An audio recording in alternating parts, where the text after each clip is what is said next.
This is part 2 of how I line a pastry case as a bake-off winner. I'm going to show you how I line one of these loose bottom tart tins. Our dough needs to be firm but slightly pliable so it doesn't crack when we roll it out. When you take it straight out of the fridge, you might need to leave it for about 5 minutes before rolling.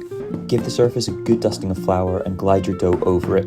Then we're actually going to tap the dough with our rolling pin a few times first to flatten it further, and it's also going to help it become more flexible again. Then we can roll out the dough with gentle pressure.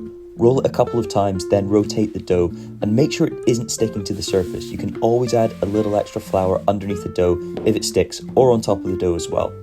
Try to keep the dough as circular as possible, and if any cracks appear at the edge, just press them together and start rolling again. Place the tin over the pastry and cut a circle about 2 inches wider than the tin. Roll the pastry back over your rolling pin, brushing off any excess flour as you go, then gently unroll it back over the tin.